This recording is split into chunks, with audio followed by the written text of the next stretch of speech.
Hello my dear students, class 11 chemistry प्रथम chapter आलोचना কৰি আছিলো। আজি এটা ইম্পৰ্টেন্ট টপিক আলোচনা কৰিম, হেতু হল স্টয়কিওমেট্ৰি আৰু স্টয়কিওমেট্ৰিক গণনা।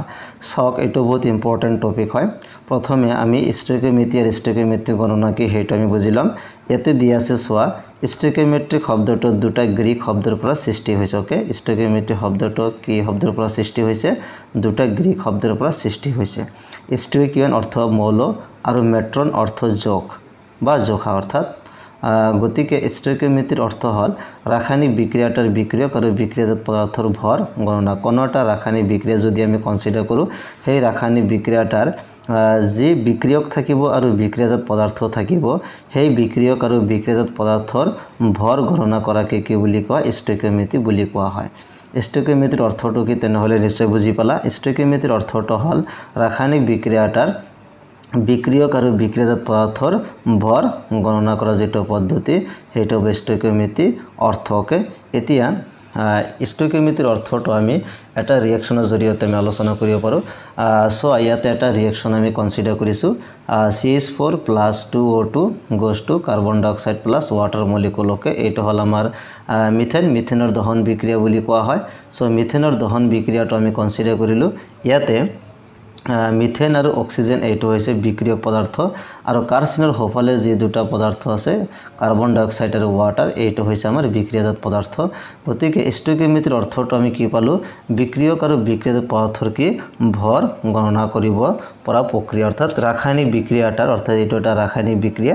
গতিকে ৰাসায়নিক বিক্ৰিয়াটাৰ বিক্ৰিয়ক অৰ্থাৎ এইখিনি হল আমাৰ বিক্ৰিয়ক, কাৰ্বনৰ বাওফালে থকা কি বুলি কোৱা হয়? বিক্ৰিয়ক বুলি কোৱা হয়। আৰু বিক্ৰিয়াজাত পদাৰ্থ আছে কাৰ্বনৰ হফালে থকা যিবোৰ যৌগ আছে বা যৌগ বা পদাৰ্থ আছে, সেইবোৰ হ'ব বিক্ৰিয়াজাত পদাৰ্থ। গতিকে এই ৰাসায়নিক বিক্ৰিয়াটাৰ বিক্ৰিয়ক আৰু বিক্ৰিয়াজাত পদাৰ্থৰ ভৰ গণনা কৰা যেটো প্ৰক্ৰিয়া, সেই প্ৰক্ৰিয়াটোৰ নাম হৈছে স্টয়কিওমেট্ৰি। অৰ্থাৎ ইয়াতে মিথেনৰ ভৰ কিমান, অক্সিজেনৰ ভৰ কিমান, কাৰ্বন ডাই অক্সাইড এই যৌগটোৰ ভৰ কিমান হ'ব, ওয়াটাৰৰ ভৰ কিমান হ'ব, এইবোৰ গণনা কৰা যেটো প্ৰক্ৰিয়া, সেইটো হৈছে স্টয়কিওমেট্ৰি বা স্টয়কিওমেট্ৰি বুলি কোৱা হয়। ওকে, এতিয়া এইটো সমীকৰণৰ পৰা আমি কিছুমান ইম্পৰ্টেন্ট কোৱেশ্চন বা ইম্পৰ্টেন্ট কনসেপ্ট আমি ইয়াতে আলোচনা কৰিম। ইয়াতে আৰু এটা কথা তোমালোকে মনত ৰাখিবা, এটা আহিব স্টয়কিওমেট্ৰি সহগ বা গুণাঙ্ক বুলি কোৱা হয়। ওকে, স্টয়কিওমেট্ৰি সহগ বা গুণাঙ্ক কি? অৰ্থাৎ এই যৌগটো যে দিয়া আছে, এই যৌগটোৰ আগত থকা যি সংখ্যা আছে, সেই সংখ্যাটো কি বুলি কোৱা হয়? স্টয়কিওমেট্ৰি সহগ বা গুণাঙ্ক বুলি কোৱা হয়। ইয়াতে মিথেনৰ আগত কি তে কোনো সংখ্যা নাই, অৰ্থাৎ 1 আছে। গতিকে এই 1টো হ'ব স্টয়কিওমেট্ৰি গুণাঙ্ক বা সহগ। ইয়াত অক্সিজেনৰ আগত কি আছে? 2 আছে, এইটো কি কোৱা হ'ব? স্টয়কিওমেট্ৰি গুণাঙ্ক বা স্টয়কিওমেট্ৰি সহগ বুলি কোৱা হয়। ওকে, আকৌ ইয়াতে কাৰ্বন ডাই অক্সাইডৰ আগত কি আছে? 1 আছে। গতিকে এইটো কি হ'ব? স্টয়কিওমেট্ৰি সহগ বা গুণাঙ্ক কিমান? 1। ওয়াটাৰৰ আগত বা পানীৰ আগত কি আছে? 2 আছে, সংখ্যা 2 আছে। গতিকে পানীৰ ইয়াতে স্টয়কিওমেট্ৰি সহগ বা গুণাঙ্ক কিমান হৈছে? 2। গতিকে স্টয়কিওমেট্ৰি সহগবোৰ আমি এনেকৈ তুলনা কৰিব পাৰো বা উলিয়াব পাৰো। পৰীক্ষাত সুধিব পাৰে এটা ৰাসায়নিক বিক্ৰিয়াত, সাপোজ ইয়াত ৰাসায়নিক বিক্ৰিয়াটো স্টয়কিওমেট্ৰি গুণাঙ্ক কিমান বা স্টয়কিওমেট্ৰি সহগ কিমান, তেতিয়া ৰিঅ্যাকশনটো বা বিক্ৰিয়াটো ব্যালেন্স কৰি দিয়া নাথাকিব পাৰে। তোমালোকে ব্যালেন্স কৰি ল'ব লাগিব, কাৰণ এনেকুৱা প্ৰতিটো ৰাসায়নিক বিক্ৰিয়া ব্যালেন্স কৰাটো বা সমতুল্য হোৱাটো বাঞ্ছনীয়। গতিকে আমি কি কৰিব লাগে? তো ব্যালেন্স কৰিব লাগিব। ওকে, ব্যালেন্স কৰাৰ পাছতে স্টয়কিওমেট্ৰি সহগ বা স্টয়কিওমেট্ৰি গণনা তোমালোকে কৰিব পাৰিবা, নহলে ভুল হ'ব। ওকে, এইবাৰ ইয়াতে এই সমীকৰণটো যদি আমি কনসিডাৰ কৰো, তো মিথেনৰ দহন বিক্ৰিয়া বুলি কোৱা হয়। ইয়াৰ পৰা কিছুমান আমি কনসেপ্ট আমি পাওঁ, এইটো মই দেখাই দি আছো। সোয়া ইয়াতে এই ৰাসায়নিক সমীকৰণটোৰ পৰা আমি তলত দিয়া তথ্যখিনি পাওঁ, অৰ্থাৎ যেটো সমীকৰণ আমি ইয়াতে কনসিডাৰ কৰিলো, এই সমীকৰণটোৰ পৰা আমি কি কি তথ্য পাওঁ? সোয়া নাম্বাৰ 1, নাম্বাৰ 2, নাম্বাৰ 3 আৰু ইফালে আছে নাম্বাৰ 4। ওকে, গতিকে ইয়াতে চাৰিটা ইয়াতে কনসেপ্ট আছে, বহুত ইম্পৰ্টেন্ট হয়। ইয়াতে প্ৰথম কনসেপ্টটো সোয়া, মিথেনৰ এটা অণুৱে অক্সিজেনৰ দুটা অণুৰ সৈতে বিক্ৰিয়া কৰি কাৰ্বন ডাই অক্সাইডৰ এটা অণু আৰু পানীৰ দুটা অণু উৎপন্ন কৰে। ওকে, সোয়া ইয়াতে মিথেনৰ এটা অণু ইয়াতে কিমান আছে? 1 আছে। স্টয়কিওমেট্ৰি সহগৰ সৈতে আমি এটো ব্যাখ্যা কৰিব পাৰো, সেই কাৰণে স্টয়কিওমেট্ৰি সহগ বা গুণাঙ্কটো বহুত দৰকাৰ হয়। ইয়াতে মিথেনৰ এটা অণু, ইয়াৰ আগত যেহেতু 1 আছে, যদি আমি অণু হিচাপে কনসিডাৰ কৰো, মিথেনৰ এটা অণুৱে অক্সিজেনৰ দুটা অণুৰ লগত বিক্ৰিয়া কৰি কাৰ্বন ডাই অক্সাইডৰ এটা অণু আৰু পানীৰ দুটা অণু উৎপন্ন কৰিছে। ওকে, এইটো এনচিটি পৰা লাইন বাই লাইন তোমালোকে অলপ পঢ়ি ল'বা মই বস্তুটো বুজাই দি আছোঁ কনসেপ্টটো এই কনসেপ্টটো বহুত ইম্পৰ্টেন্ট হয় এইটো অলপ ভালকৈ বুজি ল'ব লাগিব ওকে তেনেহলে অনুৰ কনসেপ্টটো যদি আমি কক তেনেহলে কেনেকৈ ক'ব পাৰো মিথেনৰ এটা অণুৱে অক্সিজেনৰ দুটা অণুৰ লগত বিক্ৰিয়া কৰি কাৰ্বন ডাই অক্সাইডৰ এটা অণু আৰু পানীৰ দুটা অণু উৎপন্ন কৰিছে ওকে ইয়াতে 1 আছে সেই কাৰণে মিথেনৰ এটা অণুৱে ইয়াতে 2 আছে সেই কাৰণে অক্সিজেনৰ দুটা অণুৰ লগত বিক্ৰিয়া কৰি বা হৈতে বিক্ৰিয়া কৰি ইয়াতে কাৰ্বন ডাই অক্সাইডৰ লগত কিমান আছে 1 আছে সেই কাৰণে কাৰ্বন ডাই অক্সাইডৰ এটা অণু আৰু পানীৰ দুটা অণু উৎপন্ন কৰিছে ওকে এইটো বিক্ৰিয়াৰ পৰা আমি 1 নম্বৰ তথ্যটো পালো আকৌ 2 নম্বৰ পইণ্টটো চোৱা 1 মোল মিথেনে 2 মোল অক্সিজেন গেছৰ হৈতে বিক্ৰিয়া কৰি 1 মোল কাৰ্বন ডাই অক্সাইড আৰু 2 মোল পানী উৎপন্ন কৰে ওকে 2 নম্বৰ পইণ্টটো চোৱা এতিয়া মোল হিচাপত কোৱা হৈছে ইয়াতে 1 আছে সেই কাৰণে 1 মোল মিথেনে ইয়াতে 2 আছে 2 মোল অক্সিজেন গেছৰ লগত বিক্ৰিয়া কৰি ইয়াতে কিমান আছে 1 মোল কাৰ্বন ডাই অক্সাইড আৰু 2 মোল পানী উৎপন্ন কৰিছে ওকে তুমি যদি মোল হিচাপত কনসিডাৰ কৰে এনেকৈ ক'ব লাগিব ওকে আকৌ মই একবাৰ বুজাই দি আছো 1 মোল মিথেনে 2 মোল অক্সিজেন গেছৰ লগত বিক্ৰিয়া কৰি 1 মোল কাৰ্বন ডাই অক্সাইড আৰু 2 মোল পানী উৎপন্ন কৰিছে ওকে এইটো মোল হিচাপত নাম্বাৰ 1 কি আছিল অণু হিচাপত কি হ'ব মিথেনৰ এটা অণুৱে অক্সিজেনৰ দুটা অণুৰ লগত বিক্ৰিয়া কৰি কাৰ্বন ডাই অক্সাইডৰ এটা অণু আৰু পানীৰ দুটা অণু উৎপন্ন কৰিছে ওকে আকৌ মোল হিচাপত যদি আমি এইটো ব্যাখ্যা কৰো তেনেহলে কি হ'ব 1 মোল মিথেনে 2 মোল অক্সিজেন গেছৰ লগত বিক্ৰিয়া কৰি 1 মোল কাৰ্বন ডাই অক্সাইড আৰু 2 মোল পানী উৎপন্ন কৰিছে ওকে এতিয়া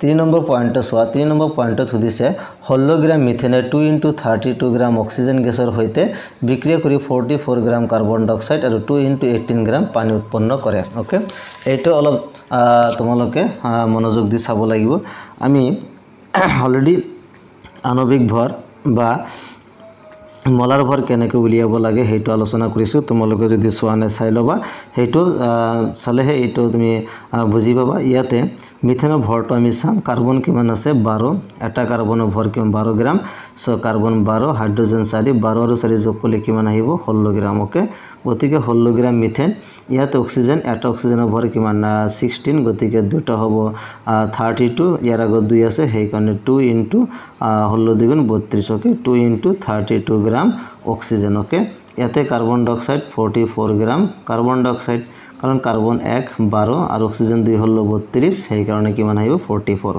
12 আৰু 32 যোগ কৰিলে কিমান আহিব 44 তাৰপিছত ওয়াটাৰ ইয়াতে 2 আছে 2 মোল 2 * ওয়াটাৰ হাইড্ৰোজেনৰ 2 অক্সিজেন হল 2 কিমান যোগ কৰিলে কিমান 18 গ্ৰাম ওকে এইটো হল আমাৰ ভৰ উলিওৱাৰ পদ্ধতি এনেকৈ আমি কনসেপ্ট এপ্লাই কৰিব পাৰো এইটো হৈছে ভৰ হিচাপত ওকে প্ৰথমটো আমি কি হৈছে অণু হিচাপত তাৰপিছত মোল হিচাপত এতিয়া আমি ভৰ হিচাপত আমি ক'ব লাগিব 16 গ্ৰাম মিথেনে ইয়াতে 16 গ্ৰাম মিথেনে 2 * 32 গ্ৰাম অক্সিজেন গেছৰ হৈতে বিক্ৰিয়া কৰি 44 গ্ৰাম কাৰ্বন ডাই অক্সাইড আৰু 2 * 18 গ্ৰাম কি উৎপন্ন কৰিছে পানী উৎপন্ন কৰিছে যদি তোমালোকে ভৰ হিচাপত কোৱা এতিয়া ইয়াতে 16 গ্ৰাম 2 * 32 So 2 * 32 to আমি কেনেকৈ লিখিব পাৰো 64 গ্ৰাম আমি লিখিব পাৰো 64 গ্ৰাম লিখিলে হ'ব 64 গ্ৰাম ইয়াতে 44 গ্ৰাম সেম থাকিব 2 * 18 কিমান আহিব 36 গ্ৰাম আহিব কে কিমান আহিব 36 গ্ৰাম আহিব অৰ্থাৎ এইটো বাক্য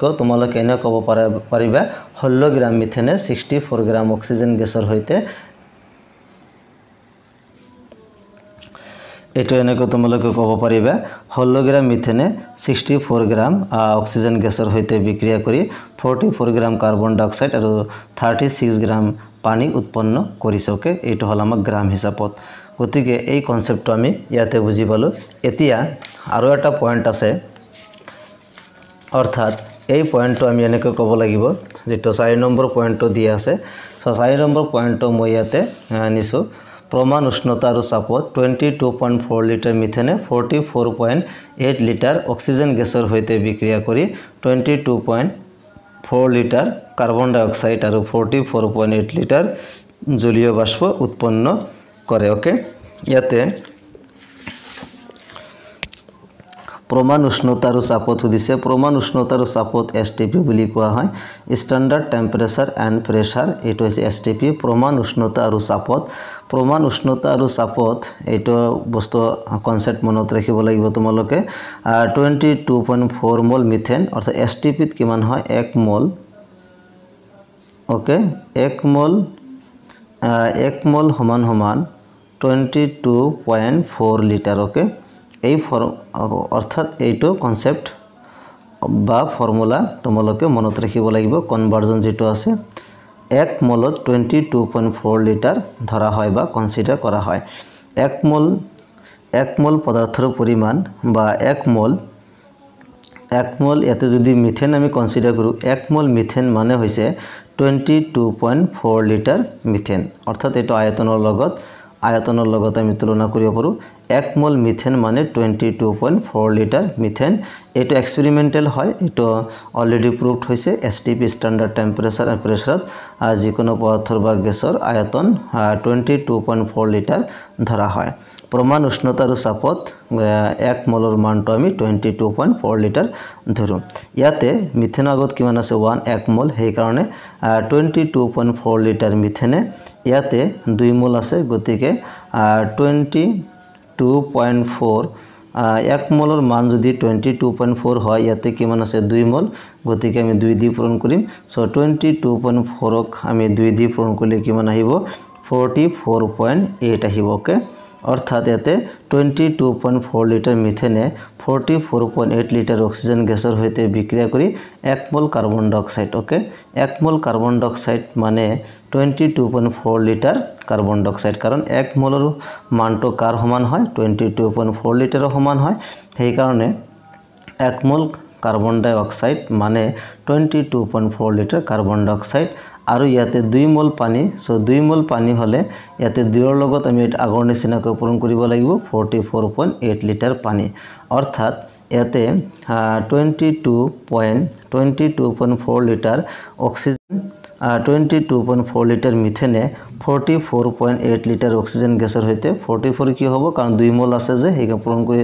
याते करि दिलु अते 2 * 22.4 अर्थात 44.8 लिटार ऑक्सीजन गैसर लगत बिक्रिया करि 1 मोल अर्थात 22.4 लिटार कार्बन डाइऑक्साइड और 2 मोल अर्थात 44.8 लिटार जलीय बाष्प बा पानी उत्पन्न करिसे गतिके এই চাৰিটা কনসেপ্ট তোমালোকে মনত ৰাখিব লাগিব 1 নম্বৰত সুধিছে অণু হিচাপত 2 নম্বৰত मोल हिसाबत 3 নম্বৰত भर बा ग्राम हिसाबत और 4 নম্বৰত एसटीपी स्टैंडार्ड टेम्पारेचार एंड प्रेसारत এইটো সুধিছে ओके গতিকে এইটো আমি স্টকিওমেট্ৰি সহগৰ হৈতে বা ডাইৰেক্ট তোমালোকে মোলৰ ধাৰণা বা মোল কনসেপ্ট বুলি ক'ব পাৰা মোল কনসেপ্টৰ জৰিয়তে আমি এইটো এনেকৈ ব্যাখ্যা কৰিব পাৰো গতিকে এইটো টপিক তোমালোকে অলপমান চাবা আৰু ইয়াৰ লগত জড়িত যিবোৰ প্ৰবলেম আছে অৰ্থাৎ সমস্যা আছে কোৱেশ্চন কেনেকুৱা ধৰণৰ আহিব এইটো টপিকৰ পৰা বা কেনেকুৱা ধৰণৰ কোৱেশ্চন হ'ব পাৰে এইটো টপিকৰ ওপৰত সেই সম্পৰ্কে আমি পৰৱৰ্তী ভিডিঅ'টোত আলোচনা কৰিম।